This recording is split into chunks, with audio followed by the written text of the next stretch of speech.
Boa tarde, pessoal. Quem está falando é Fábio Cruz. Acho que a gente teve algum probleminha aí com a internet. O pessoal está tentando se conectar e alguns não estavam conseguindo. A minha conexão também estava um pouquinho lenta agora há pouco, por isso que a gente deu uma atrasadinha aí no início. Mas vamos começar devagarzinho para ver se o pessoal vai entrando e a gente aumenta o público aí desse webinar.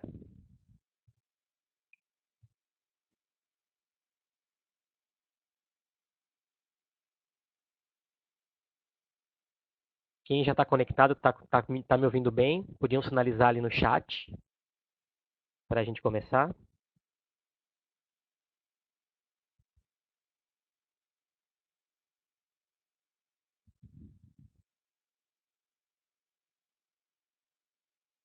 Maravilha, Ricardo. Então vamos começar devagarzinho para dar um tempinho para galera entrar. Eu queria agradecer especialmente o pessoal da Project Builder pelo convite.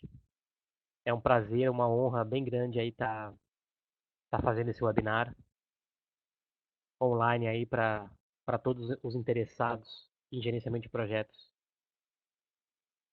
do Brasil aí. Quem sabe até algumas pessoas aí de fora possam conectar e participar com a gente. Então a ideia de hoje é a gente falar um pouco sobre a união do Scrum e do PMBOK no gerenciamento de projetos, buscando aí mudar um pouco a maneira de pensar e de agir em projetos, considerando abordagens ágeis como Scrum, considerando ferramentas e técnicas tradicionais como guia PMBOK e tirar alguns preconceitos, alguns pré-julgamentos de uma e da outra.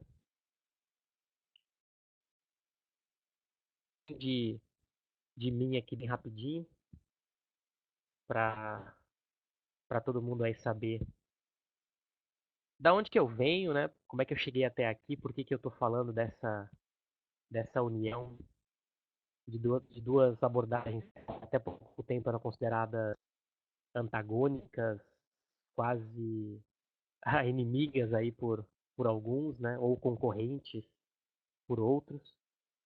Então eu tenho formação em administração de empresas, gestão de TI e atualmente pós-graduação em gerenciamento de projetos, focado em tecnologia da informação. Eu tenho uma empresa de consultoria e de treinamentos, tem um nome aí bem sugestivo, fabiocruz.com. E eu trabalho bastante essa questão de gerenciamento de projetos misto, sempre utilizando bastante ágil e bastante ferramentas técnicas tradicionais, sempre na medida certa, nada exagerado de nenhum dos dois lados. E é uma das, das abordagens que eu vou mostrar nesse webinar, de como a gente usar aí na dosagem certa o que é bom de uma e de outra técnica. Além disso, eu tenho minha metade, eu gosto de dizer que eu sou metade PMI, metade gerenciamento mais tradicional. Eu sou vice-presidente de comunicações do PMI Santa Catarina, então essa é a minha metade mais tradicional, que gosta do Gutenberg, que gosta das abordagens tradicionais que o PMI nos traz aí, principalmente pelo Guia PMBOK. Sou professor de disciplinas de gerenciamento de projetos na UNOESC e na Unicinos. E tem minha outra metade ligada no Ágil, está aqui embaixo, que é com o Scrum. Também sou voluntário na Scrum.org, que é a mantenedora do guia Scrum. E em 2011 eu fui o tradutor do guia do Scrum do inglês para o português, tradutor oficial pela Scrum.org. E em 2013 agora a gente também teve o prazer de traduzir esse guia, também do inglês para o português. Então essa é a minha outra metade aí mais ágil, que gosta bastante aí do Scrum. E foi dessa união aí, dessas duas metades, que surgiu esse livro aqui, que é a união do Scrum e PMBOK no gerenciamento de projetos, que é o tema principal aí dessa nossa conversa de hoje. Além disso, eu sou metido aí a escrever, gosto bastante de escrever, então muitas vezes eu escrevo alguns pequenos artigos ou dou contribuições para revistas da área. Já escrevi alguma coisa para a revista Mundo PM, para o blog da Mundo PM, que é a nossa principal revista aí brasileira de gerenciamento de projetos. E também para a Engenharia de Software Magazine, que é da DevMedia. E tem algumas certificações aqui ligadas a gerenciamento, especialmente a projetos. Então tem a PMP, tem a Scrum Master, tem a Prince2, tem a última que é uma certificação bem nova aí do Brasil, que é a Exim Agile Scrum. Então esse é um pouquinho do meu background aí, e como que eu cheguei até aqui para estar falando com vocês aí sobre gerenciamento de projetos. Então vamos lá. Então nosso objetivo aqui é conversar um pouco sobre Scrum e PMBOK unidos no gerenciamento de projetos, fazer uma conexão do que a gente tem aí de ágil no mercado, especialmente Scrum, e o que a gente consegue fazer de, de mix entre as ferramentas e processos e técnicas do Guia PMBOK. De uma forma bem geral, para a gente saber o que a gente vai escutar nesse webinar, a gente tem aí uma mistura de experiências, de projetos reais, de exemplos, de cases, de práticas, um pouco de teoria, sempre tentando trazer aí esse mix do Scrum com o Guia PMBOK. Sempre tentando mostrar que conexão a gente pode fazer e que tipo de benefício, de proveito essa conexão pode trazer para a gente, tá? Então, vamos lá. Eu gosto muito desse primeiro slide. Eu começo muitas palestras minhas com esse slide, até palestras que não são desse tema, porque eu gosto muito dessa corrente aí.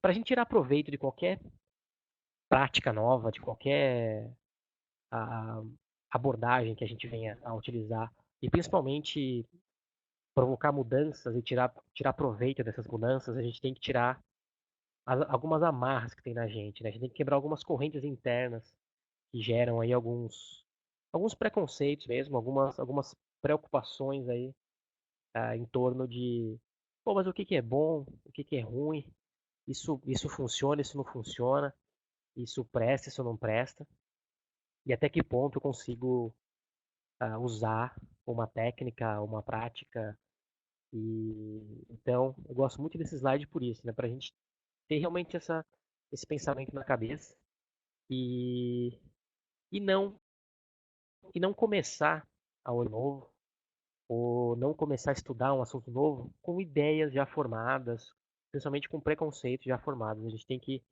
tirar isso da cabeça da gente, principalmente aí do coração da gente e tentar primeiro entender, primeiro observar onde que estão os pontos fortes, os pontos positivos. E aí sim, depois que a gente tiver essas informações bem claras aí na cabeça da gente, até muitas vezes praticando isso já no dia a dia, aí sim a gente começa a tirar conclusões e ter realmente uma opinião formada, mas uma opinião formada em cima de fatos mesmo e de ideias concretas a respeito daquilo que a gente está utilizando. Então, o primeiro recadinho aí, o primeiro pedido que eu deixo para quem está me ouvindo é não, não ter nenhum tipo de preconceito a respeito do que a gente vai falar. de Scrum, de PMBOK, e tentar observar, tentar entender os lados positivos. E aí depois, lá no final, a gente faz um retrospecto e aí sim tira conclusões do que a gente viu.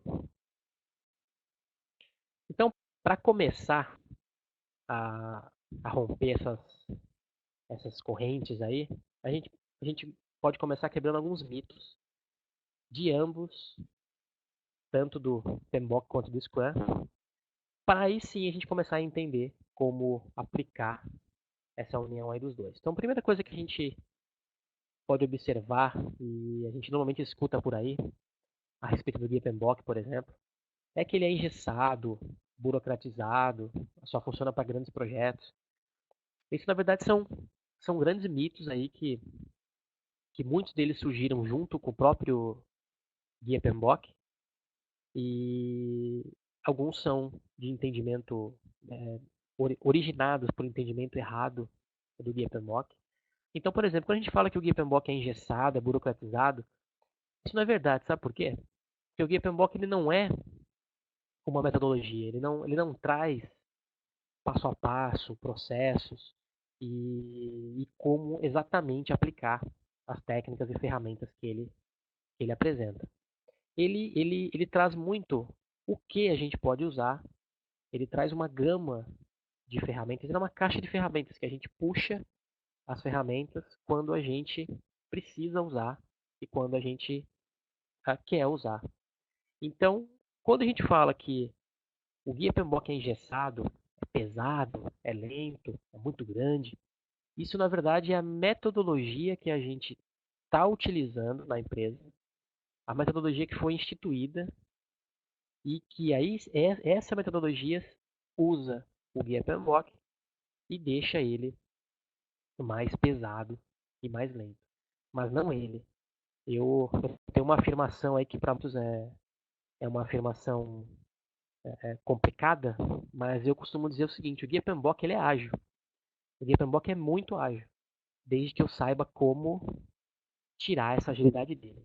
Então, como ele não é uma metodologia, então eu posso aplicar a minha metodologia, a minha empresa pode aplicar a metodologia dela e fazer o PMBOK funcionar da maneira que a equipe melhor precisa dele.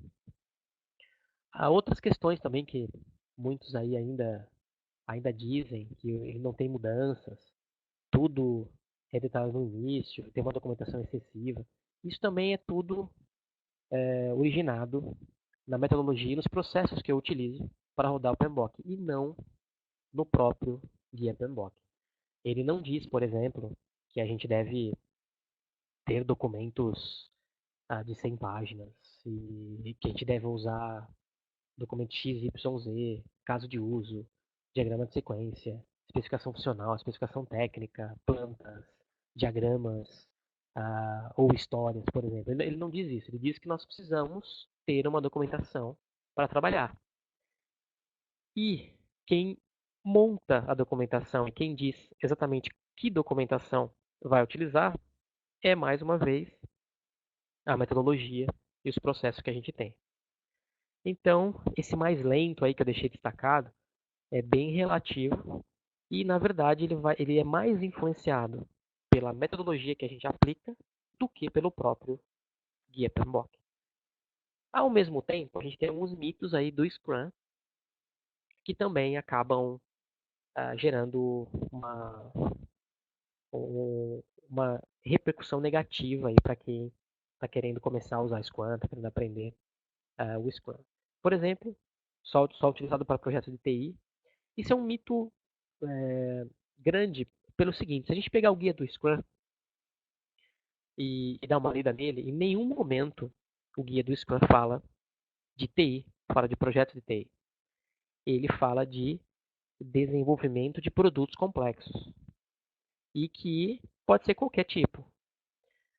A origem do ágil, por exemplo, a origem do Lean, a origem lá dos primórdios do ágil, ele surgiu dentro de empresas automobilísticas, então, e não na construção de sistemas, tá? Na construção de carros, na construção de automóveis. Então, isso aí já justifica ou já reforça que não só o Scrum, como outros frameworks, outras técnicas, outras abordagens, outros métodos ágeis, não são só para TI.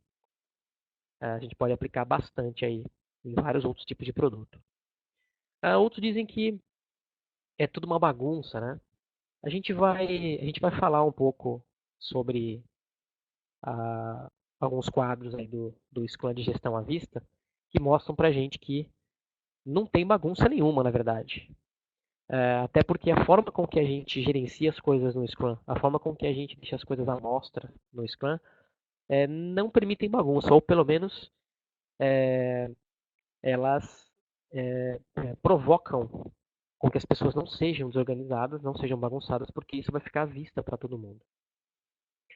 E outras questões aí, como todos devem saber tudo, isso vem de uma palavrinha que o pessoal às vezes usa muito aí quando fala de ágil e fala de Scrum, multidisciplinaridade ou multifuncional, ou e aí o pessoal acha que todos devem saber tudo. Na verdade, isso não é o entendimento correto. O entendimento correto é que um time Scrum completo, ele todo deve ser multidisciplinar, deve ser multifuncional. Ou seja, o time todo, se eu tenho 10 pessoas no meu time, esse time deve ser capaz de fazer todas as ações ou todas as realizações para construir um produto, entregar esse produto final. E não uma pessoa só.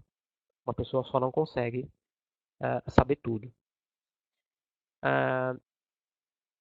E entre outros mitos aí, como aplicável em todo projeto, o Scrum ele é muito focado e ele traz muitos ganhos para a gente na execução do projeto, ou seja, na construção, na hora de colocar a mão na massa e construir o produto.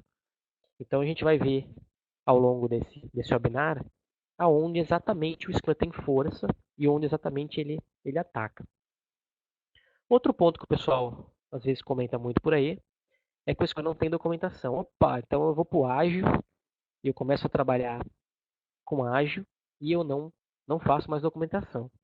Não tenho mais documentação, não tenho mais necessidade de fazer documentação porque o ágil não não prega documentação. Isso não é verdade, pessoal. O ágil a gente documenta sim e é necessária documentação sim. A diferença principal aí crucial é que a gente documenta o que é necessário. A gente foca na documentação necessária e não desperdiça tempo e nem recurso, nem investimento, nem dinheiro, nem pessoas fazendo documentação excessiva. A gente trabalha com a documentação necessária. Outro ponto aí bem falado também do Scrum é que tudo muda toda hora. A gente pode mudar a qualquer momento, porque o ágil aceita mudanças, 100% a teoria nos diz que nós devemos ser abertos a mudanças, devemos receber bem as mudanças e trabalhar essas mudanças para entregar maior valor para o nosso cliente. Porém, a gente sempre tem que ter cuidado quando a gente trata de mudanças. Mudanças podem causar impactos, normalmente causam impactos nos projetos. Então a gente tem que tomar certos cuidados e tanto no tradicional quanto no ágil, nós precisamos realizar essas mudanças com, com controle, com monitoramento, né, com previsões, com novas estimativas. Então isso acontece em ambos os lados, tanto no dia PMBOK quanto no Scrum. A gente não pode fazer mudanças a todo momento sem controle nenhum, sem análise de impacto nenhum e sem gerenciamento nenhum. Então, não é verdade essa questão de que tudo muda toda hora e a gente não faz gestão de nada.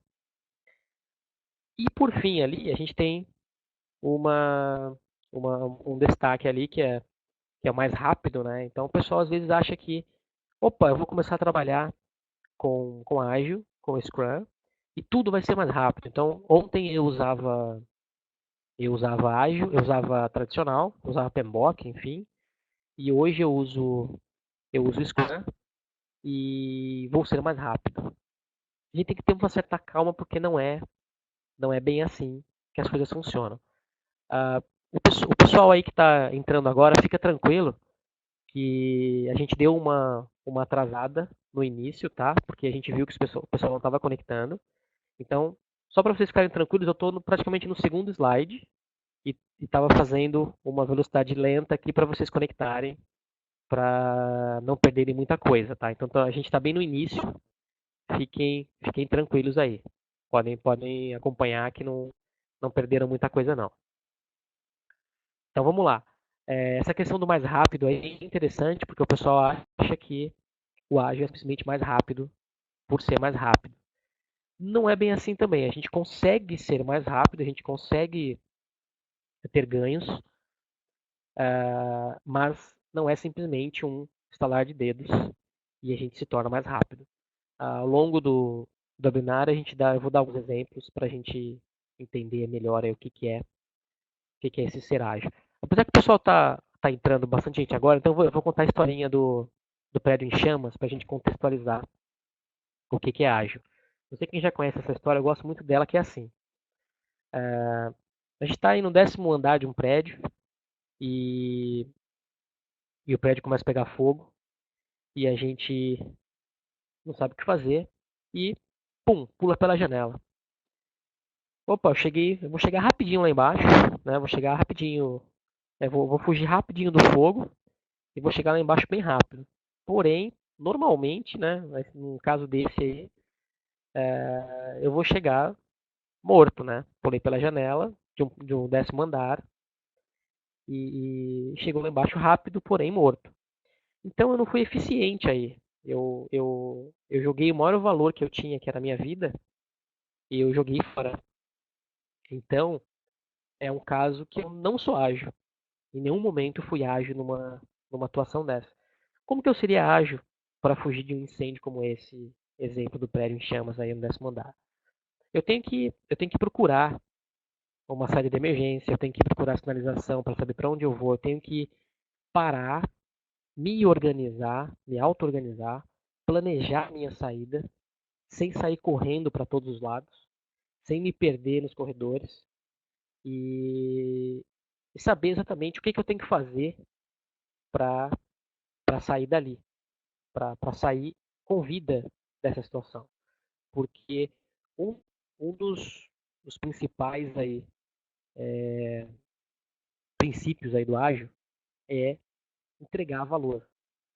Então, o que é o valor para mim numa situação como essa? Né? É minha vida, então eu preciso sair dessa situação com vida, entregando o valor para mim mesmo, que é o meu corpo aí, sem machucados, sem arranhões, ou até com arranhões, mas o mínimo de ferimentos possível, e chegar lá embaixo e vivo, né? Então, provavelmente eu vou chegar lá embaixo depois daquela, daquela suposta situação de pular pela janela, porém eu vou chegar vivo, talvez ferido, mas vivo, e percebam que eu não fui mais rápido. Eu não fui mais rápido do que a situação de ter saltado pela janela, de ter pulado pela janela. Porém, eu entreguei o valor para o meu cliente, que era eu mesmo, no menor tempo possível que eu tinha disponível. Então, esse é um exemplo para a gente trabalhar, para a gente pensar o ágil, que é realizar ações o mais breve possível, em uma tentativa só, num caminho só, e, e não fazer e refazer e errar, ir e voltar, né? Isso é contra ágil. Errar, refazer, sair correndo sem saber para onde ir, isso não é ser ágil. Pessoal, tem um pessoal aí que está reclamando de som. Tentem dar uma alterada nas configurações de áudio para ver se o som pega, porque acho que a maioria está me ouvindo, então acho que o problema não é do lado de cá, ok? E quem está conectando agora, eu comentei que a gente fez um início aí meio lento e um pouco atrasado para a galera começar a entrar e não perder o webinar, tá bom? Porque muitos tiveram problemas na conexão, então a gente deu uma seguradinha aí no início. Então vocês não perderam 30 minutos. tá bom? A gente deu uma segurada aí. Então vamos lá. Já que tá bastante gente aí já agora conectado, então vamos tocar um pouquinho mais agora dentro da velocidade normal, é uma velocidade de cruzeiro. Beleza, galera? Então, queria agradecer também aí a quem está conectando. Aí já temos 150 pessoas aí conectadas. E, e vamos embora. E o slide vai ser disponibilizado, tá? Não só o slide, como a gravação do áudio também. Então, quem perdeu aí o início, não tem problema que pega depois. Beleza? Então vamos lá, pessoal. Olha só. Por que aplicar essa união de Scrum e PMBOK? Por que mudar esse pensamento, essa forma de pensar em projetos aí? Primeira coisa, olha só. Essa imagem que a gente está vendo aí é uma jogada do esporte chamado rugby. E o nome dessa jogada aí é simplesmente Scrum. É daí que vem o nome do Scrum. E se a gente observar bem essa imagem aí, a gente tem todo mundo bem conectado aí, bem, bem junto aí, em prol de pegar uma bola, em prol de ganhar uma jogada, em prol de apenas um único objetivo. Todo um time, se a gente pegar o time vermelhinho ali, ó, todos eles estão conectados em busca de um objetivo só. E esse é o espírito que a gente tem que ter para fazer um gerenciamento ágil. E aí, nesse caso, eu pergunto, pessoal, onde é que está o gerente de projetos aí nesse bolo? Será que ele é o carinha que está de pé ali de branco? Será que ele não está aí? Será que ele não faz parte desse grupo? E aí é que eu digo para vocês que tem uma figura aí que está surgindo cada vez mais forte aí no mercado e nas empresas, é o gerente ágil de projetos. E o gerente ágil de projetos, ele está no meio do time ali. Ele pode ser qualquer um daqueles caras ali que estão agarrados ali em busca do objetivo que é pegar a bola. O gerente ágil de projetos atualmente ele tem que estar no meio do time, ele tem que fazer um link, ele tem que estar junto, ele tem que fazer um papel semelhante ao time, ele tem que fazer parte do time. É daí que vem essa união, é daí que a gente começa a aplicar essa, essa união entre o Scrum e o Guia PMBOK. Qual que é o nosso objetivo aqui então, né? É justamente ter aí uma união aí de conhecimentos, práticas de cada um dos, dos mundos e tendo aí no final uma união bem positiva aí, trazendo ganhos pra gente. Eu vou contar um pouquinho para vocês agora de um estudo de caso, na verdade de um caso real, de um projeto que eu apliquei essa união e que foi surgiu essa, essa nova maneira aí de pensar e de agir em projetos com a união do Scrum com o PMBOK. Para mim, ela surgiu a partir de um grande projeto global que eu tive a felicidade de participar alguns anos atrás. E a gente tinha um cenário bem complicado, como vocês podem ver nesse slide aqui. Ó. A gente tinha do lado esquerdo aí do fornecedor e vendedor, era onde eu estava. Então nós tínhamos uma gerência geral em Londres, uma gerência local no Brasil. Eu fazia parte dessa equipe aqui. Nós tínhamos um time local no Brasil, espalhados aí Florianópolis, São Paulo, a maioria do time home office. Na verdade, só eu ficava no escritório aqui em Florianópolis. Tínhamos um time geral espalhado pelo Europa e América do Norte, aí Londres, Espanha, Taiwan, Estados Unidos, Sérvia, Índia, Canadá, que éramos mais de 20 profissionais. O nosso projeto tinha mais de 12 meses de duração. Era um desenvolvimento de um sistema com plataforma IBM e a gente tinha um grande cliente aqui no Brasil. Mas alguns dos nossos obstáculos aí nós tínhamos muitas tarefas distribuídas com times remotos, tínhamos um alto custo do projeto, porque nós tínhamos viagens, um time grande, um time espalhado. Então era bastante custo para gerenciar.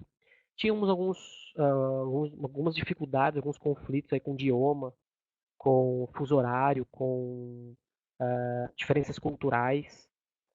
Então, só para vocês terem uma ideia, para a gente fazer uma reunião de time, nós tínhamos que conciliar todos aqueles locais ali diferentes para conseguir fazer uma reunião.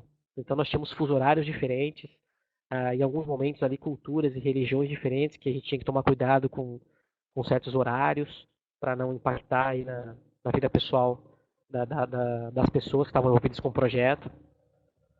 E além do idioma, que apesar de nós todos falarmos inglês, sotaques, né? E poucos tinham inglês como língua nativa, então todos tinham inglês como segunda língua, então é uma dificuldade a gente falar no telefone ou no Skype ou através de alguma ferramenta aí de web conference, com vários sotaques diferentes, né? Várias regiões, mas era bem bacana. E, e do nosso lado nós tínhamos um time preparado para usar o Scrum e o PMBOK, e esse era uma vantagem para a gente, né? Foi um dos pilares que a gente apoiou. Do outro lado, nós tínhamos o cliente, que era o comprador aí da solução, do serviço. Nós tínhamos uma gerência geral na Alemanha, que foi quem contratou a gente. Uma gerência local aqui no Brasil, que ficava em São Paulo. Um time local que ficava em São Paulo também. E um time de apoio na Alemanha e em outros locais também. E fornecedores pelo Brasil. Então, do lado do cliente, nós tínhamos também mais de 20 stakeholders, incluindo o pessoal operacional que ia utilizar o sistema, que ia trabalhar com a gente aí na construção do sistema. Tínhamos mais de 10 módulos. Pela cultura desse cliente, nós tínhamos uma alta cobrança, um alto controle da parte deles. E tínhamos algumas variáveis aí bem complicadas para a gente trabalhar em projeto, que é escopo fechado e preço fixo. E, especialmente quando a gente fala de software, né, de desenvolvimento de sistemas. Isso são variáveis que aumentam bastante a complexidade, porque na maioria das vezes o escopo não é fechado, mas o preço continua fixo, né? E nós tínhamos um agravante lá, bem interessante, que era o time não conhecia Scrum e tinha inclusive uma certa repulsa, assim, não queriam nem falar ouvir, nem queriam ouvir falar de Scrum. E aí a gente começou a ter alguns problemas. E, e aí vem essa perguntinha aí, né? E tem como a gente aplicar o Scrum num cenário como este? E aí o nosso cérebro responde lá pro Pink, né? Claro que tem, Pink. E como, né? Aí a gente o PMBOK para dar esse suporte, né? E aí como é que a gente fez isso, né? Como é que a gente começou a aplicar? Então, a primeira coisa que a gente vai observar nos próximos slides é alguns pontos de conexão bem lógicos aí, bem transparentes, bem fáceis de assimilar, pontos de conexão entre o Scrum e o PMBOK, ou o PMBOK e o Scrum, tanto faz aí a ordem aí de, de conexão, né, o ponto de vista. Então vamos lá, e ainda sobre o início do webinar aí e tal, como o Augusto comentou ali, ó, foi mais ou menos 14h20, aí a gente deu uma segurada, então uma atrasadinha aí. Então olha só, aqui a gente tem um ciclo comum aí, um ciclo básico, né, de vida de projeto segundo o Guia PMBOK. Então bem rapidinho aqui para a gente não gastar muito tempo aqui. Então a gente tem a iniciação, planejamento, execução, monitoramento e controle e encerramento. E aqui a gente tem um ciclo, né, um ciclo de vida que ele é iterativo, como a gente pode ver. Então, ou seja, a gente faz uma iniciação, planeja, executa, monitora, controla, encerra. Faz outra iniciação, outro planejamento, né? E vai, como o Eduardo Arruda comentou ali, ó, faz um PDCA, né? E quebra o nosso projeto aí em várias etapas e faz um trabalho cíclico, iterativo no nosso projeto. Se a gente pegar o ciclo de vida Scrum, ou como muitos já conhecem, é Sprint, olha só, a gente tem um produto ali que entra, né, os nossos requisitos do produto, a gente faz um planejamento do que a gente vai trabalhar, a gente separa o que a gente vai trabalhar, né, num backlog menor, reduzido, executamos a construção desse produto, fazemos reuniões diárias, inspeções, aí, adaptações diárias, e no final a gente faz revisão retrospectiva ao final da nossa sprint, também para ter oportunidades aí de inspecionar e adaptar o nosso projeto. E no final a gente entrega produto ou partes do produto ou o nosso produto inteiro. E aqui também a gente tem, né, uma iteração, a gente também tem um ciclo aqui iterativo, que a gente pode ter várias sprints aí no mesmo projeto, numa mesma fase de entrega, e a gente vai quebrando também o nosso projeto em etapas menores, em fases menores, construindo, entregando, com um intervalo aí mais interessante para entregar valor para o nosso cliente. E aí, eu pergunto para o pessoal aí se todo mundo percebeu algo em comum aí entre esses dois ciclos, né? Então, se ninguém percebeu, olhem só, peraí, vamos ver aqui que aquele, eu tinha uma animaçãozinha aqui, mas na verdade é essa imagem aqui que interessa para gente. Os dois ciclos sobrepostos se tornam esse ciclo aqui, ó, que no Lean chama de ciclo de vida Scrum PMBOK. Então a gente passa a ter uma sprint única, né, uma iteração única, e aí a gente tem pendurados aí a essa sprint única os momentos do nosso ciclo de vida. E aí vocês podem perceber que a gente continua tendo o produto, a gente continua tendo a iniciação, todo o projeto inicia, independente de ser ágil ou não, Scrum ou não, eu tenho um início, eu preciso fazer um planejamento, eu preciso fazer uma execução, ou seja, uma construção de um produto. Depois eu vou monitorar e controlar, ok? Então a minha reunião diária passa a ser a minha cerimônia de monitoramento e controle, a minha cerimônia de inspeção e adaptação diária. E depois, antes de eu encerrar uma fase, eu faço também a minha revisão e a minha retrospectiva para inspecionar e adaptar no final da minha sprint. Então percebam que o ciclo, eu deixei de ter dois ciclos, eu tenho apenas um ciclo só e, e eu passo a rodar o meu projeto em cima de apenas um ciclo. O Paulo G ele está perguntando sobre análise de negócio. Já vamos chegar nessa, nessa tua perguntinha aí, Paulo. Aguarda só mais um ou dois slides. Então, olha só, vamos ver como é que o Scrum e o PMBOK funcionam na prática e como é que a gente tem essa engrenagem funcionando para essa teoria aí virar prática. Então, olha só que aqui a gente tem já um exemplo de sugestão de aplicação dos processos do Guia PMBOK rodando na sprint do Scrum. Na verdade, a gente não precisa fazer exatamente esses processos todos, porque eles são feitos quase sem a gente perceber quando a gente roda o Scrum, se a gente seguir as regrinhas do Scrum de verdade. Então vamos observar como é que esse monte de processo aí, como é que esse monte de caixinha dentro de uma sprint. Então vamos começar pela iniciação. Então olha só, esse aqui seria talvez um dos poucos momentos que a gente tem apenas o gerente de projeto trabalhando, lá no início do projeto. Então a gente considera que a gente está ainda recebendo o projeto, entendendo quem vão ser as pessoas envolvidas, realizando ali o nosso termo de abertura, né, iniciando oficialmente o projeto. Ainda não temos nem equipe envolvida nesse momento. Mas precisamos dar ali o chute inicial, né? Como a gente chama de kickoff, e começar o projeto. Começando o projeto, tem ali uma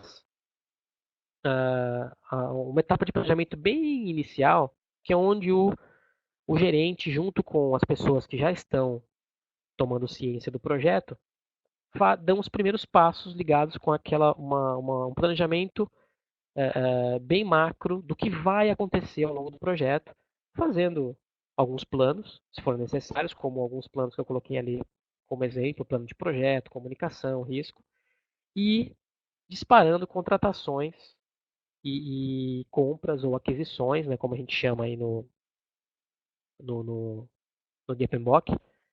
Calma aí, pessoal, os papéis já vão aparecer. Fica tranquilo aí, José Carlos, que o PO vai aparecer daqui a pouquinho. Fica frio. Esse aqui é um momento bem inicial ainda, quando a gente está olhando para o projeto inteiro, pensando o que a gente tem de dinheiro para gastar, o que a gente tem de tempo para desenvolver o projeto, quem de pessoas a gente já tem dentro da nossa empresa, da nossa equipe, e se precisa contratar, se não precisa, se precisa comprar máquina, equipamentos, softwares, enfim, o que a gente precisa comprar, é um momento bem inicial ainda do planejamento. Depois disso, a gente entra no planejamento propriamente dito aí, da parte de entendimento do produto. Olha aí, José Carlos, apareceu o PO aí já no primeiro momento. E aí a gente faz um trabalho em cima dos requisitos de negócio funcionais, né, técnicos do produto. Aqui aparece, agora eu acho que foi o Paulo que perguntou, né, do analista de negócio. Aqui eu vou dar o nosso exemplo que a gente teve lá. Lembra que eu falei lá nos primeiros slides que o cliente tinha resistência ao Scrum? Então a gente não chamou na frente do cliente, a gente não chamou o PO de PO. A gente chamava o PO de analista de negócio.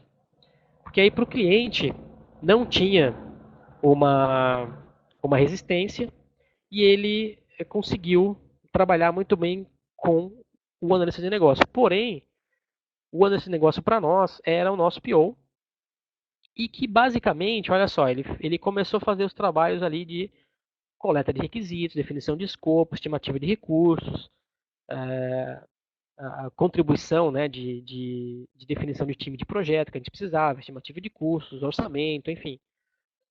E, e aí, para a gente poder pegar esse escopo inicial, transformar ele num backlog e jogar para dentro da sprint, né, ou das sprints, e começar a trabalhar com o time de projeto. Então, quando a gente fala do Scrum, percebam que a gente não entra simplesmente numa sprint e o scope ou o backlog ele cai do céu para a gente e o time começa a trabalhar e construir um produto. Opa, da onde que vem esse backlog, né? Quem construiu esse backlog? Da onde ele veio? Então, antes da gente começar uma sprint de desenvolvimento, a gente tem que ter ou, né, como sugestão, uma sprint de, de análise de negócio ou de análise de requisito, de construção do backlog. A gente pode ter equipes de POs, né, cada um cuidando de uma parte do produto, cada um cuidando de uma parte do que precisa ser construído, trabalhando na documentação, no entendimento, no backlog em si, né, construindo um backlog, para que quando a gente chegar na sprint de construção, o time de construção, o time de desenvolvimento já tenha um backlog construído. Então, essa sugestão aqui é justamente para isso, né, para a gente fazer um trabalho. Primeiro, o trabalho inicial, fazer um entendimento macro do que precisa ser feito, do produto como um todo, e depois a gente vai rodando sprints prévias, ou né, sprints zero, como a gente costuma chamar também, para construir o backlog e depois o time entra fazendo o trabalho de construção. Que aí a gente vai ver aqui no próximo, já na sequência. Então, para a gente entender um pouquinho, falando dessa união, né? Onde é que entra o backlog e o escopo aí? O backlog e o escopo, na verdade, eles são exatamente a mesma coisa. Só são termos diferentes, só são termos trabalhados aí por abordagens distintas, né? Então, o backlog, quando a gente pega lá nas definições do Scrum, nas definições de ágil, o backlog é todo o entendimento necessário para se atender aos requisitos e entregar um produto. Esse todo o entendimento necessário nos responde uma perguntinha ou nos distancia daquele mito que diz que o ágil não tem documentação. Se eu digo que o backlog é todo o entendimento necessário para se atender aos requisitos, significa que se eu preciso de uma especificação, de uma planta, de um desenho técnico, ah, é, eu preciso fazer. Então, eu devo fazer, o time deve fazer, o PO deve fazer, e o time deve provocar o PO para que aquilo seja explicado da melhor maneira possível, ou desenhado, escrito, colocado num documento. Não tem problema isso estar num documento. A materialização de parte do backlog se dá por histórias e tarefas, mas isso não significa que eu só tenho as histórias e as tarefas. Eu posso ter complementos dessas histórias e tarefas. Eu gosto de dizer que a história ela é um índice, ele é um guia de referência para o meu backlog completo. Então, dentro da história, ou conectado com a história, linkado com a história, eu posso ter, e em muitos casos eu devo ter, documentos adicionais para descrever aquela história. Querem uma regrinha básica? A regrinha básica é o seguinte, ó. Regra de negócio, escrevam sempre. Coloquem numa documentação. E não estou dizendo que a documentação tem que ser RUP, UML, Word, Excel, PowerPoint. Podem usar o material e a ferramenta que for mais fácil para o time, mas escrevam isso, coloquem isso registrado em algum local.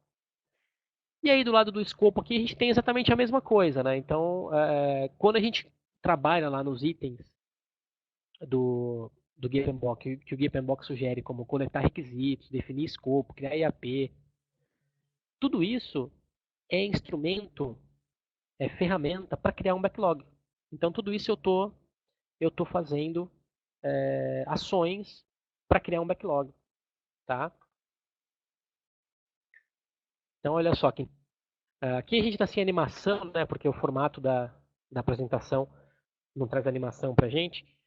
Mas então eu tenho aqui do meu backlog, eu tenho um quadro de tarefas aqui em cima, e aí eu tenho minhas histórias, o que eu estou fazendo, né, o que eu fiz, e eu tenho quebras, eu tenho detalhamentos desse backlog. Então história épico, né, um épico bem grande, ou seja, um conjunto de histórias, uma história muito longa, é um épico que eu quebro ela em tarefas, em histórias, desculpa, e eu quebro depois essa história em tarefas menores. E aí eu começo a ter um entendimento completo desse, desse backlog. No entanto, normalmente, uma história não traz todo o entendimento que a gente precisa para construir um produto. Então a gente começa a ir para documentos complementares. Então pode ser uma planta, né, se eu for construir uma cadeira, que eu precise ter aí definições de tamanho, de altura. Então é muito razoável que a gente tenha detalhes como esses escritos em documentos, porque uma hora a gente vai precisar conferir a uma altura, uma distância, uma profundidade, e a gente não pode ficar em todos os casos só nas conversas e só nos diálogos aí entre o time. E por outro lado também, a gente precisa ter algumas coisas escritas para que a gente consiga dar ok nisso com o cliente e garantir que aquilo está bem entendido, está bem planejado e que a gente possa realmente construir algo que vai ter valor para o nosso cliente final. Então percebam que a gente tem aí backlog e escopo fazendo o mesmo papel, dando a mesma entrega para o nosso cliente. Bom, depois da gente ter construído aí um backlog inicial, né, ter entendido inicialmente o backlog do produto, aí todo o time aparece e a gente já tem a figura do do PO, do time. Tá faltando um quadradinho, tá faltando um personagem aí que é o Scrum Master, ele deveria estar aqui. Então vou fazer de conta que ele está aqui, ó. Tem um errinho nesse slide. Então aqui a gente tem o Scrum Master também, parecendo um coraçãozinho ali, mas tudo bem. Eu gosto bastante do Scrum Master, talvez por isso tenha saído um coraçãozinho.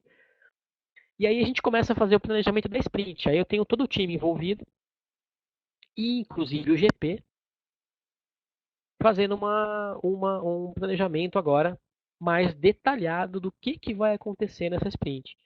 E aí percebam, para quem conhece o Guia PMBOK aí, quando a gente está fazendo aqueles processos, definir atividades, estimar a duração de atividades, isso é o que a gente faz no planejamento da sprint, segundo o Scrum. Quando a gente está pegando as histórias no Scrum e quebrando elas em atividades, e o time está estimando o tamanho das histórias para ver se aquilo vai caber dentro da sprint ou não, ele está definindo as atividades e estimando a duração das mesmas. Só que a gente não está colocando esse nome nessas atividades. A gente está trabalhando simplesmente no backlog, realizando ações, e essas ações são basicamente a execução desses processos de PMBOK. O gerente de projeto, ele entra aqui nesse circuito já para começar a pegar informações e fazer essa etapa aqui de cronograma, identificação de riscos, planejamento de mudanças. Ele não precisa interferir diretamente no trabalho do time, mas ele tem oportunidade de colher essas informações, de coletar essas informações. Mesmo no Scrum, a gente normalmente precisa de um cronograma. Normalmente o cliente está cobrando a gente de quando a gente vai receber, quando a gente vai entregar para ele uma parte do produto, quando que ele vai poder validar, testar e homologar uma parte do sistema ou do produto, quando ele vai receber o produto dele pronto. Então, os cronogramas existem em praticamente todos os projetos. Às vezes a gente não chama de cronograma, mas eles estão lá.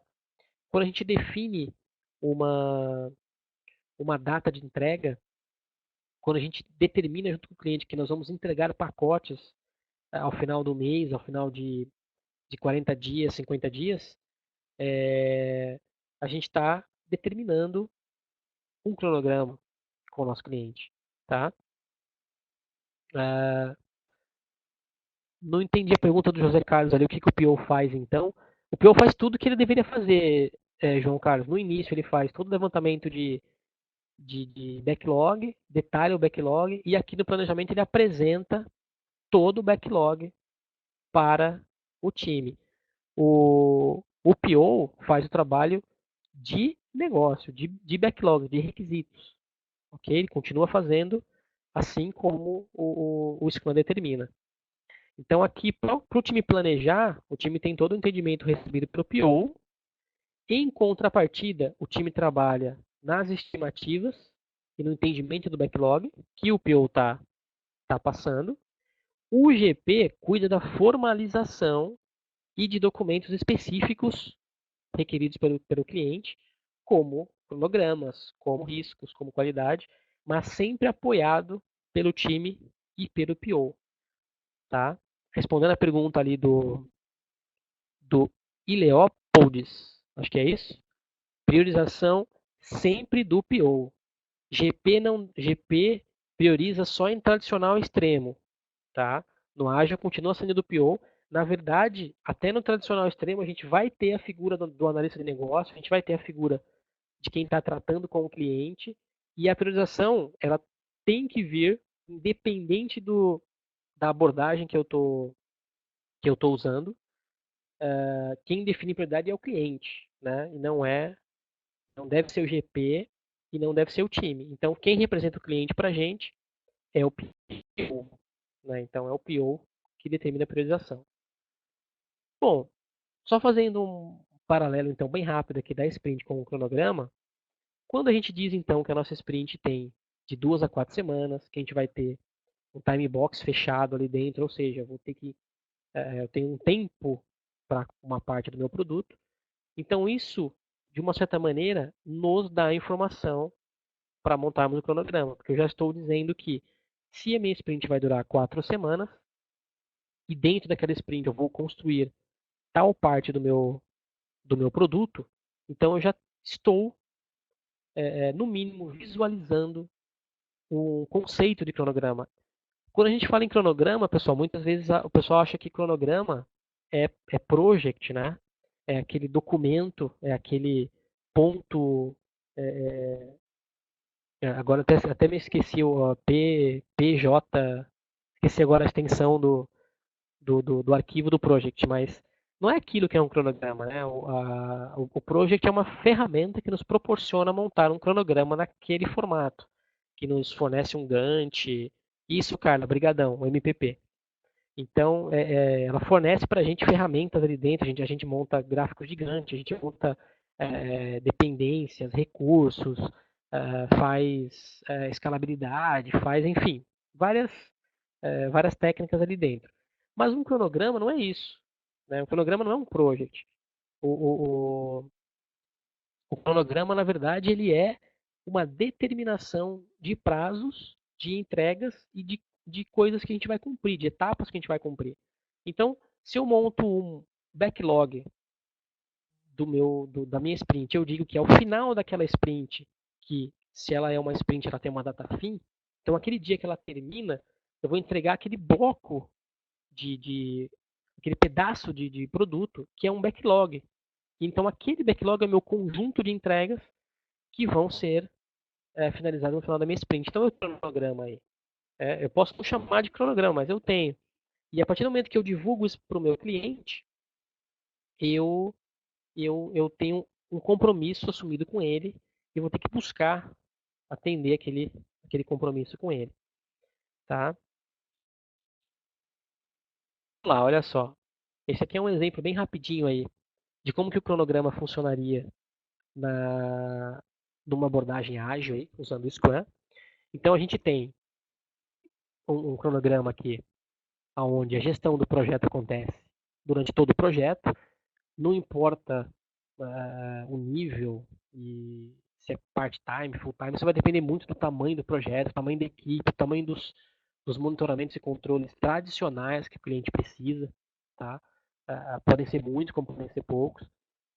Ao mesmo tempo, eu tenho aqui as minhas sprints. Então, como é que eu sugiro, pessoal, montar cronograma no ágil? Como é que eu sugiro um cronograma ágil? Inclusive, tem no blog da Mundo PM, publiquei há pouquinho tempo um post falando sobre cronograma ágil. E eu comento em detalhes como montar um cronograma ágil. Cronograma ágil, a gente busca fazer o seguinte: etapas macro, tarefas macro, ou seja, a sprint é a minha etapa macro. Então, como aqui no exemplo, eu coloco a minha sprint no cronograma, que ela vai culminar, ela pode culminar numa entrega, ou um conjunto de sprints vai culminar numa entrega. Dentro dessa sprint, eu coloco no máximo as minhas histórias, eu paro no detalhamento da história, e as minhas atividades, como a gente tem aqui no slide, elas vão para o quadro. Tá? Então, no cronograma, eu tenho sprint, história e marcos, ou seja, quantas sprints vão me dar uma entrega, quando eu vou realmente entregar algo de valor para o meu cliente. E o que tem dentro dessas histórias, o que o meu time vai construir, ou como que ele vai construir, o que ele tem que fazer para construir, vai lá para o quadro e se transforma em tarefas lá no quadro. Tá? E aí lá no quadro eu vou ter aquela decomposição lá de até um dia de trabalho. E não no meu cronograma. Eu não vou colocar isso no cronograma. Eu não vou colocar no meu cronograma 1.500 linhas para ficar controlando atividades, microatividades. Eu deixo isso para o time fazer. E para o meu cliente eu mostro só o que eu vou entregar no final da sprint e quantas histórias, ou melhor, para ele, né? Que valor que eu vou entregar para ele, que vai ser o conjunto daquelas histórias, naquele final de sprint. O, o, o, para o cliente, o que importa para ele é o que ele vai receber e quando ele vai receber. Muitas vezes a gente falha em deixar ele achar que o como a gente vai construir aquilo, o que eu estou fazendo a cada hora do meu dia, o que eu estou fazendo a cada 4 horas, a cada 3 horas, o desenvolvedor João está fazendo agora é importante para ele. E na verdade não é, né? Isso é importante para o time. Nem para o GP isso é importante a esse nível de detalhe. E sim, o GP tem que ter a visão de que o time vai entregar aquele grupo de backlog no final da sprint? Vai. Então isso é o que interessa para o GP e isso é o que interessa para o cliente. A gente tem que fazer um trabalho para que isso seja o valor esperado e o monitoramento e as informações passadas para o cliente. Tá? Então, olha só, aí quando a gente está executando, né, então a gente consegue fazer o quê? A gente consegue, ao mesmo tempo aí, botar o time para trabalhar. E vou aproveitar e vou responder a pergunta do Diego Menezes, ali, se o GP e o Scrum Master têm os mesmos papéis. Aqui dá para responder isso. Então, na execução, a gente tem todos os papéis trabalhando independentes um do outro e cada um na sua função. Então, quando a gente está executando, o que está acontecendo com a execução? Né? O time está trabalhando lá na construção, transformando o backlog que o PO trouxe em produto. O PO está orientando e dando informações e apoiando o time aí nas questões de negócio o máximo possível. O Scrum Master está participando mais uma vez aí da organização do time, da realização da sprint, da execução das regras do Scrum, da execução das reuniões diárias, da retirada de impedimentos e fazendo trabalhos mais voltados para a evolução e o uso correto do Scrum, tanto pelo time, como pelo PO, quanto para o GP, quanto para o time, tá? O Scrum Master tem esse papel de fazer com que cada um fique no seu devido lugar e cada um entenda da melhor maneira possível o que está acontecendo com o time através do Scrum. A gente tinha um exemplo prático lá que a gente rodava as reuniões diárias todos os dias. Né? Eu costumo brincar com isso, que a gente fazia reunião diária todo dia. Que tem gente que faz reunião diária dia sim, dia não, e aí não é reunião diária, né? E a gente conseguia fazer, a gente tinha em torno de 20 pessoas conectadas no telefone, falando inglês, e a gente conseguia fazer no máximo 20 minutos a reunião diária. O GP participava, eu era o GP brasileiro, né? E a gente tinha o GP geral do projeto, que era o meu GP, ficava em Londres. Nós participávamos como ouvintes da reunião diária, éramos posicionados quando havia impedimentos que podiam causar riscos no projeto e, e não interferíamos no trabalho do time. Tá? Então, qual que era um dos papéis do GP aí na reunião diária? Coletar informações para saber se as coisas estavam caminhando conforme o time estava planejando. Então, essa inspeção diária ajudava o GP a pegar informações sobre as histórias que estavam sendo concluídas. Para quê? Para atualizar o cronograma e ter o status dele pronto já para as apresentações semanais, as reuniões semanais de gerentes de projeto que a gente tinha, que tanto o gerente do fornecedor quanto o gerente dos clientes, e já para se preparar para os possíveis riscos. Então, a reunião diária fornecia informações para gerência de riscos, fornecia informações para possíveis gerenciamento de mudança, para possíveis contratações. Então, de vez em quando, a reunião diária sinalizava que a gente estava com problemas na capacidade do time ou nas habilidades do time. Então, ali a gente podia sinalizar: opa, a gente precisa de um cara específico para fazer tal trabalho, e esse trabalho não tinha aparecido no planejamento. E aí a gente ia ter que tomar ações para a contratação, e aí o GP entrava com a parte de orçamento, custos, se esse recurso existia ou não, tá? Então vamos lá, que apesar de a gente ter começado atrasado, né? Eu não sei como é que o pessoal tá de horário, porque a gente já passou, então eu vou tentar não me estender muito, que agora a gente vai fazer mais ou menos uma hora aí de apresentação, tá? Bom, então vamos lá. Ó. Quando a gente executa, né, quando a gente faz reunião diária, quando a gente trabalha aí na coleta de informações das execuções, a gente tem a oportunidade aí de preencher o quadro de tarefas, preencher o gráfico de Bonidal. Então, no quadro de tarefas, a gente consegue observar o que precisa ser feito, né?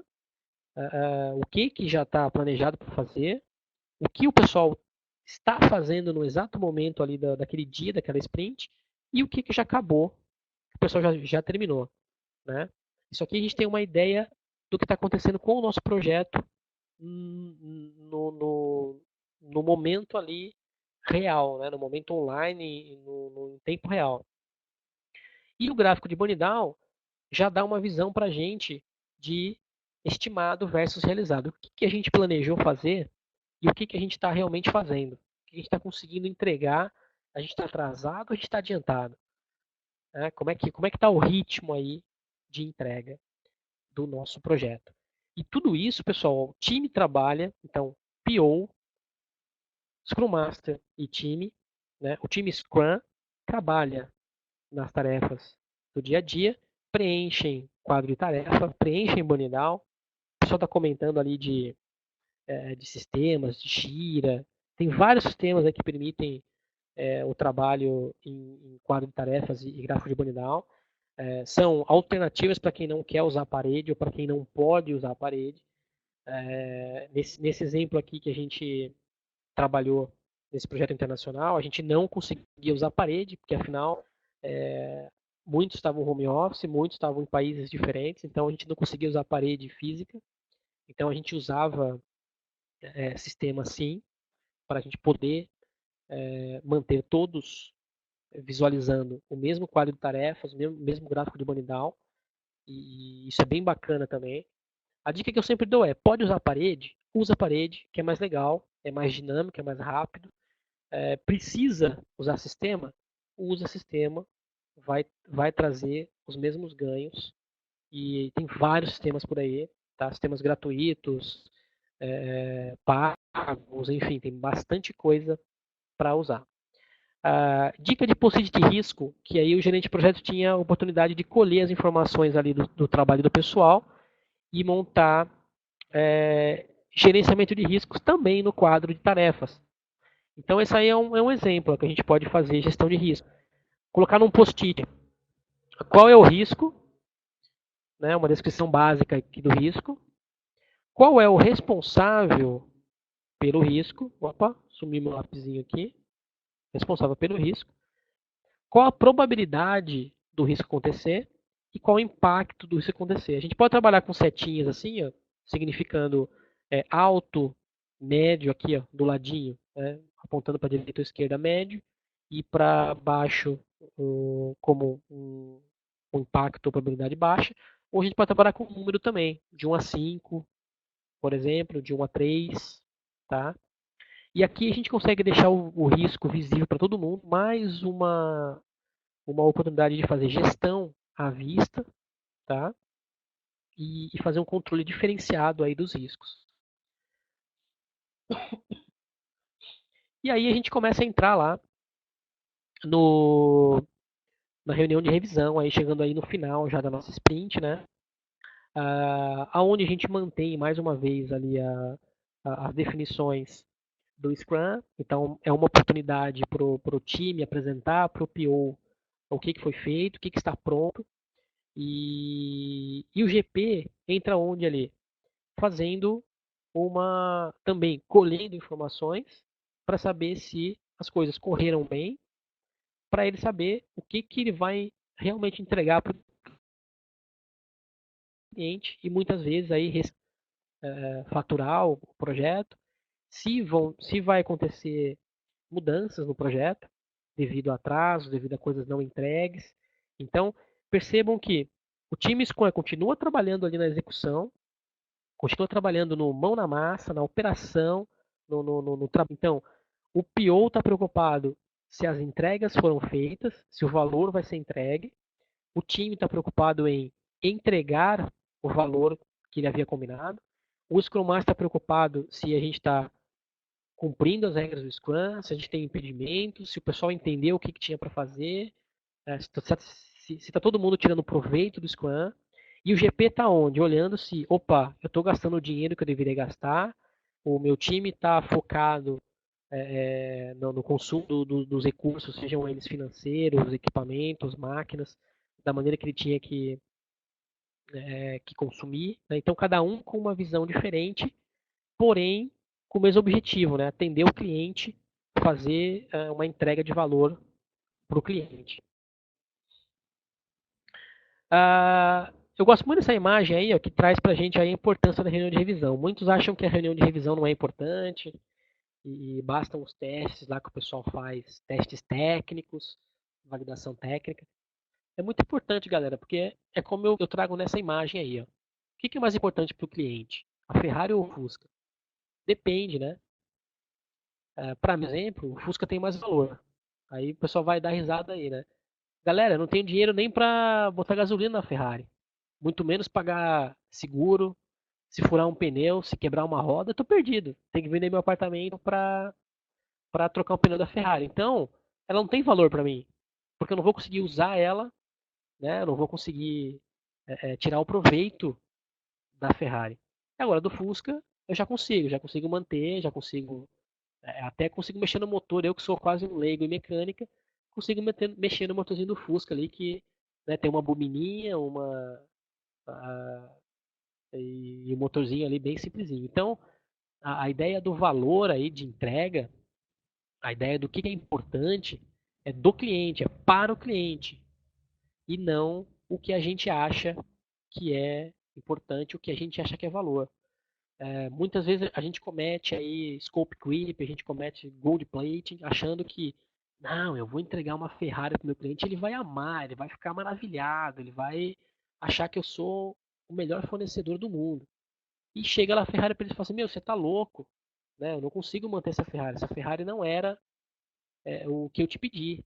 Eu te pedi um Fusca e você não prestou atenção no que eu queria, não prestou atenção na minha necessidade, no que era valor para mim. Então aí a gente tem um cara muito forte aí que tem que atuar, que é o PO. Então o PO tem um trabalho muito forte aí de identificação do, do valor esperado pelo cliente e o GP entra no apoio. Então o GP entra no apoio para manter o time no foco. Muitas vezes o PO ele até pode receber uma informação do cliente que, olha pessoal, tanto faz o Fusca ou a Ferrari, a gente vai entregar e o cliente vai ficar feliz. Aí o GP entra e fala assim, opa, pera aí galera, porque a gente não tem dinheiro para fazer a Ferrari, não temos dinheiro para comprar a Ferrari. Então vamos ficar no Fusca. E aí, opa, alinha, né? Bota o cliente na jogada, alinha com ele, o cliente, você vai receber o Fusca porque você só tem dinheiro para pagar o Fusca e era isso que estava combinado, né, no nosso requisito, ok? O pessoal comentou ali, ó, nada fora do escopo, né, nada além do escopo. Tem uma frase que eu gosto muito que é a seguinte: vamos negociar com o cliente, vamos atender o cliente, mas dentro do limite do projeto, sempre dentro dos limites do projeto. E dentro do limite do projeto significa atender requisito e escopo definido. Bom, depois da reunião de revisão, a gente pode ter um quadro como esse aí, ó, atualizado de backlog de correções, itens não previstos que apareceram, tá? A gente pode ter outra coluninha aqui do lado, por exemplo, aqui no meio aqui de riscos, poderia ter, tá? Então esse é um quadro que pode originar de uma reunião de revisão, tá? Novos itens para se trabalhar. Esses novos itens para se trabalhar mostram uma coisa bem importante para a gente.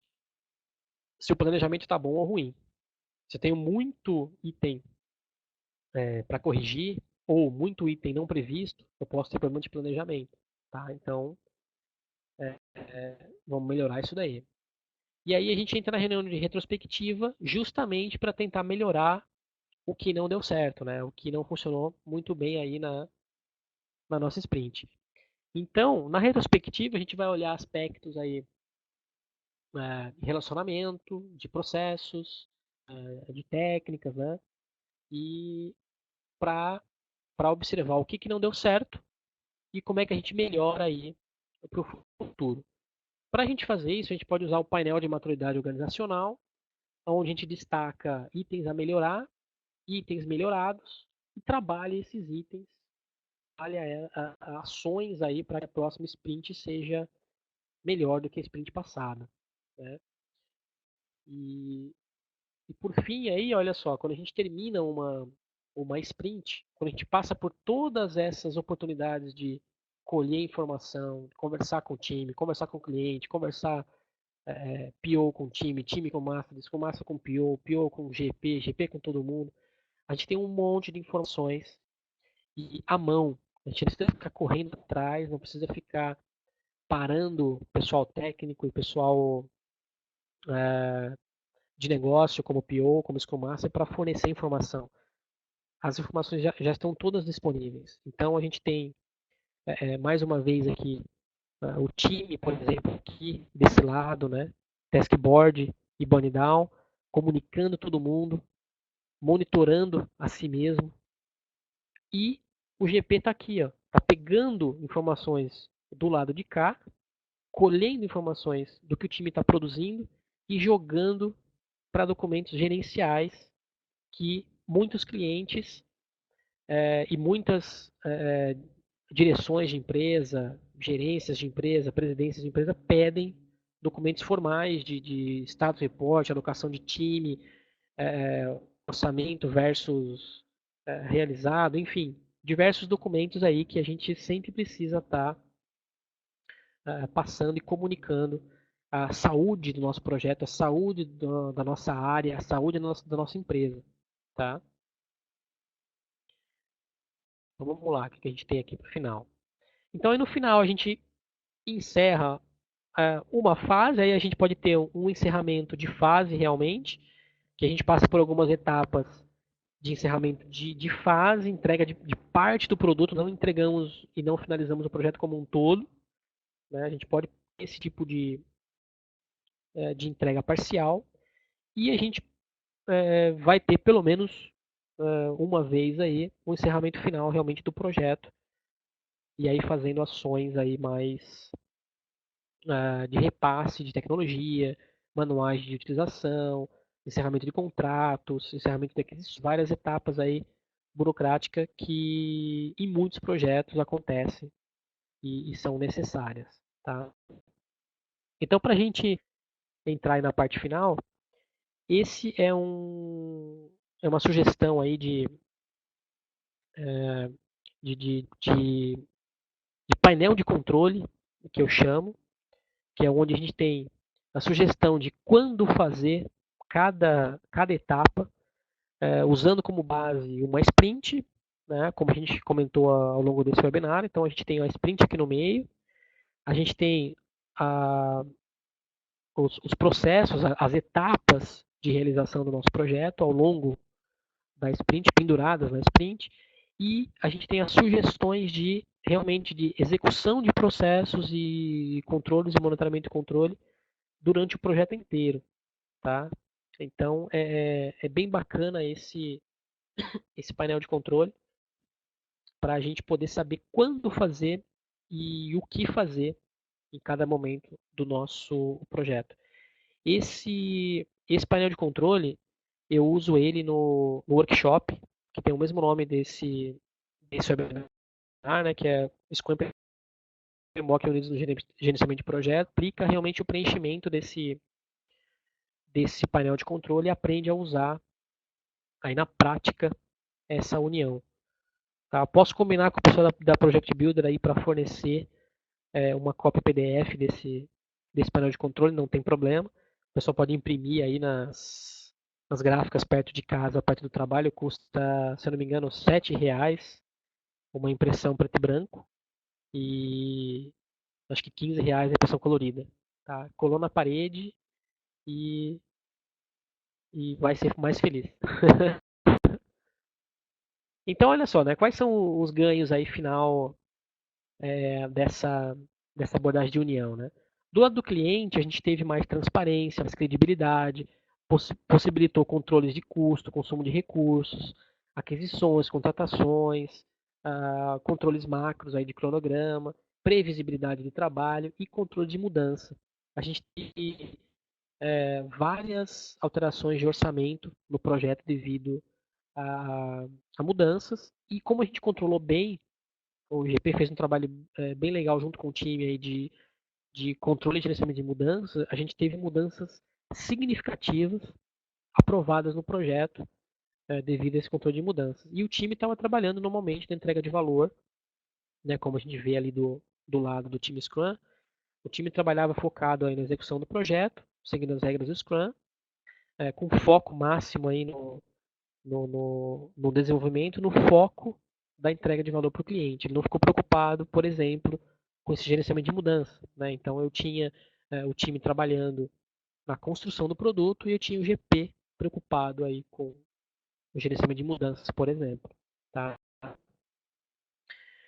E eu trago aí como principal ganho aí dessa como principal razão para esses ganhos, essa figura aqui que é bem legal, eu gosto muito dessa figura, que é a sprint blindada. Então aqui é um resumo de tudo que a gente falou ao longo do webinar e que é tratado no meu livro, né? Scrum PMBOK no gerenciamento de projetos, e a gente aplica lá no workshop também, que é o time está aqui dentro da sprint, trabalhando na construção do produto, focado na construção do produto. O GP está aqui fora, olha só, tem figurativamente aí um escudo protetor, que só o GP circula no escudo protetor, e fora a gente tem o time, fornecedores e o único papel que vai para fora da sprint blindada é o PO, né, que é ele que precisa ter esse contato aí com o cliente. Já vou mostrar um pouco mais de informações sobre o meu livro, tá, Tomás? Segura um pouquinho aí. Então é isso, pessoal. Olha só. O objetivo aí da sprint blindada também, né? Proporcionar que cada um aí fique no seu quadrado, cada um faça o seu trabalho que o papel determina, né? Cada um tenha a responsabilidade do papel. Então, o PO precisa entender as necessidades e expectativas do cliente, focar o trabalho dele nisso. O time focar na entrega de valor o mais breve possível para o cliente. O Scrum Master precisa provocar o time para fazer o melhor e melhorar, né, aplicar a melhoria contínua. E o GP comunicar e alinhar o tempo inteiro, tanto com o cliente quanto com o time interno. E, e aqui essa imagem aqui ficou sem sentido, né? Porque eu tinha que fazer uma brincadeirinha com vocês aí, com animação. Mas a ideia central aqui é o seguinte: o que é melhor então, né, pessoal? É Scrum ou é PMBOK? Bem melhor, né? Se eu como sopa com colher. Se eu como macarrão, espaguete, eu como macarrão espaguete com garfo. E se eu preciso comer uma sopa de macarrão, eu uso aqui o que eu chamo de garfolher. É uma mistura aí de garfo com colher. Então não tem melhor ou pior, né? A gente tem o que eu preciso usar nesse momento. Então, se eu posso usar e funciona só o Scrum, usa só o Scrum. Se eu posso usar e funciona o PMBOK, usa o PMBOK. Se eu preciso e funciona os dois, usa os dois. Beleza? E por fim aqui, ó, para quem gostou aí do webinar, meu livro está aqui, a capa do meu livro é esse aqui.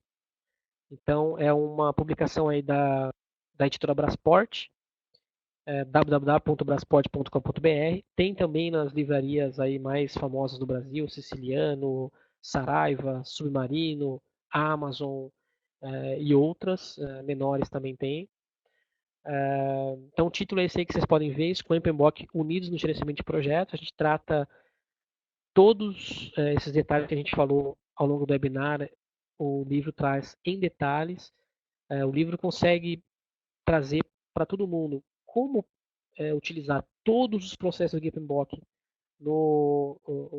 rodando junto com o Scrum e com uma abordagem bem bacana que é assim, pendurar os processos. Né? Eu preciso, eu coloco, eu não preciso mais, eu tiro.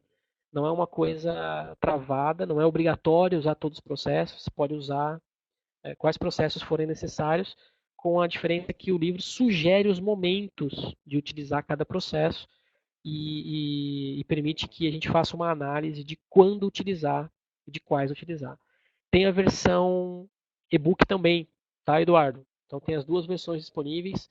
Já para o pessoal saber mais ou menos, a versão impressa O preço cheio do livro é R$ 95 em praticamente todas as editoras, todas as livrarias. A editora vende com desconto, dá para conseguir ali por uns R$ 70, R$ 80. E a versão e-book sai por 50% desse preço, então ela deve estar 40 e poucos reais aí, no máximo R$ 50, tá? Ó, o pessoal está informando os preços ali já exatos.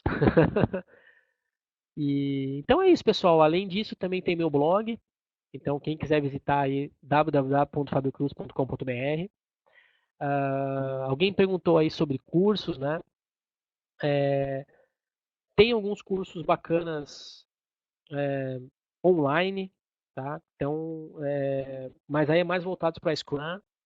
Então, por exemplo, tem o pessoal da Mind Master que dá curso online de Scrum muito bom, tá? Pode procurar o pessoal.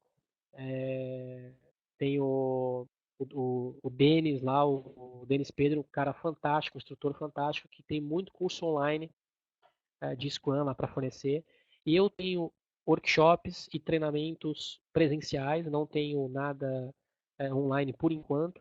Eu tenho tanto de Scrum e quanto esse de Scrum PMBOK, que é exclusivo, tá? Esse curso que eu me recorde agora, só eu dou ele no Brasil. Scrum PMBOK, focado nesse livro, um workshop que a gente trabalha, tem 3 formatos, 8 horas, 12 horas e 16 horas. A gente tenta rodar ele aberto em algumas cidades. O pessoal comentou aqui em cima, acho que foi o Valdeci, né? Comentou que a gente rodou em Chapecó. Foi muito legal, a gente fez um formato lá em Chapecó. Rodei ele em Floripa, São Paulo, estamos com planejamento aí para Rio de Janeiro, Porto Alegre e algumas outras cidades. Esses são os presenciais abertos e a gente também faz workshop em company, né? Então, ou seja, a empresa entra em contato com a gente leva o workshop para dentro da empresa e roda no formato que a empresa preferir, né? Tá? Então são esses treinamentos que a gente tem hoje e espero aí poder encontrar com vocês aí em um desses workshops aí. Tem mais informações sobre os treinamentos e workshops também no meu site, tá? fabiocruz.com.br. E, e é isso, pessoal. Eu não, nosso tempo já foi para o espaço faz tempo, né? Fico muito feliz aí que a gente ainda tem mais de 170 pessoas conectadas. Eu fico bem, bem satisfeito, a gente passou bastante da hora. Acredito que o público podia ter sido maior. Felizmente, a gente teve um probleminha no início aí que acho que muitas pessoas não conectaram. Vale PDU sim, tá, Diogo? Só que tem que utilizar lá o lançamento do PDU, PDU genérico, né, de curso genérico, mas vale sim, tá? É um treinamento normal, então pode lançar lá 1 hora de treinamento e ganha um PDUzinho, beleza? Então acho que é isso, galera.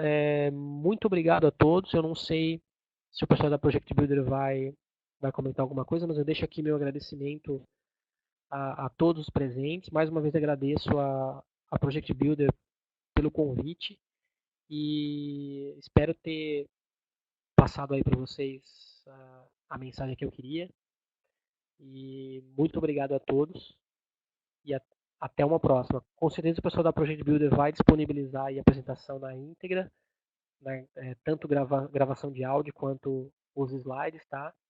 E depois eu combino com eles a gente mandar por e-mail para vocês o painel de controle ali do Scrum e PMBOK para vocês darem uma olhadinha aí e tentar usar em casa. Ou em casa no trabalho, né? Em casa também, tá? Eu uso em casa também. Beleza? Obrigadão, pessoal, e até a próxima. Tchau, tchau.